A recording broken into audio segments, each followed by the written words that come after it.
Saya mau tanya Ustadz, saya malam kemarin taklim.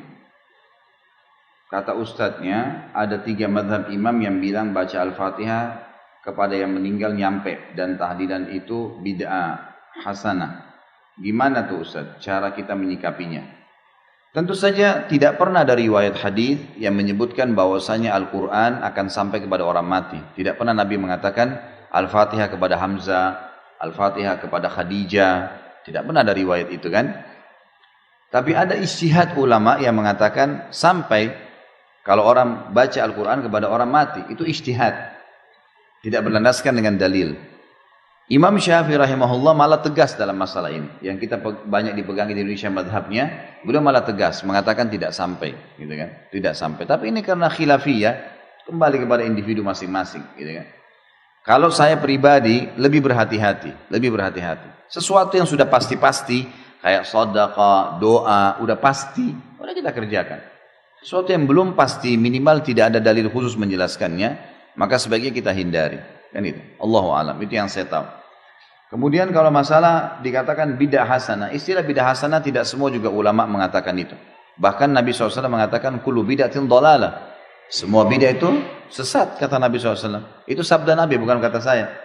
Kalau ada yang mengatakan bid'ah hasanah, maka berarti itu ijtihad, gitu kan? Itu ijtihad. Ya semoga saja kita lebih baik kembali kepada perbuatan yang disunnahkan. Ya. Karena perintah yang ada ibadah yang ada perintahnya terlalu banyak.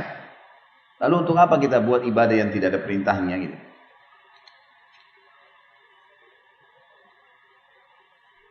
Adakah dari umat Nabi Muhammad SAW yang kekal dalam api neraka? Kalau dia meninggal Islam tidak ada. Semua orang Islam yang syahadat masuk surga. Semuanya. Makanya tadi dibilang dikeluarkan dari neraka walaupun seperti biji sawi. Tapi dibakar dulu. Asal dia tidak batalin keislamannya ya. Ada pembatal keislaman seperti dia murtad, ya, dia berbuat kemusyrikan, dia munafik, pura-pura Islam, muslim, tapi lain. Ini kalau dia murni ahli tauhid namanya. Artinya betul-betul tahu ada Tuhan namanya Allah, tapi memang dia nggak pernah sholat, dia nggak pernah buat ibadah-ibadah yang lain. Tidak ada indikasi yang membuat dia kufur ya. Seperti dia meninggalkan sholat karena tidak ngerti, tidak pernah ada yang pandu. Kan itu.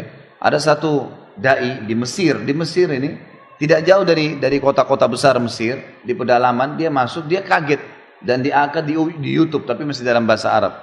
Di situ ibu-ibu banyak pakai cadar semua, pakai jilbab, pakai cadar Muslim, gitu kan, di perkampungan. Tapi begitu disuruh mengaji baca Al-Quran tidak ada yang bisa baca.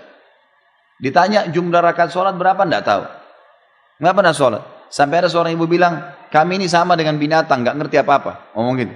Tapi nggak ada yang pernah ajar kami.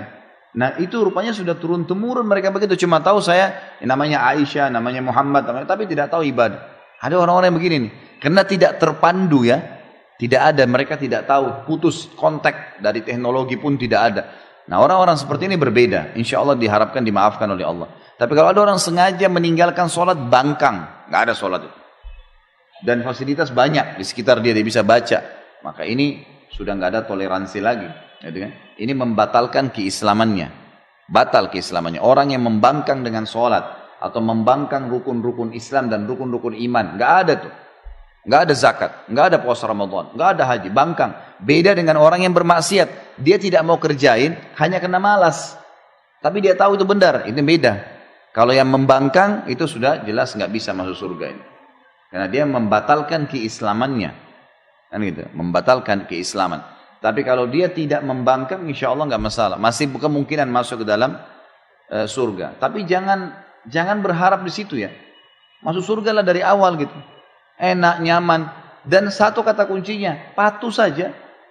Sekarang Bapak Ibu mulai sholat, mulai puasa, jujur, amanah. Jalankan semua yang baik-baik. Jadi istri-istri yang baik, suami-suami yang baik, anak yang bakti, orang tua yang baik sama anak-anaknya, baik sama tetangga, senyum dengan orang, bantu orang susah. Lakukan yang baik-baik. Patuh meninggal masuk surga. Gitu kan? Untuk apa kita pikir masuk neraka dulu? Susah itu. Ambil korek gas saja, bakar jari kita, korek gas kecil sudah panasnya luar biasa. Bagaimana kalau dibakar di neraka semuanya api? Itu parah sekali ya. Apalagi tidak ada kematian. Orang hangus-hangus. Belum bisa ngomong, kesakitan.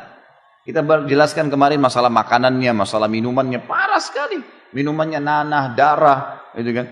Air panas, timah mendidih, timah yang dicairkan. Untuk apa ini semua? Hanya untuk berzina sejam? Hanya untuk mencuri berapa juta? Untuk apa? Nggak ada manfaatnya gitu. Maka lebih baik lakukan ketaatan.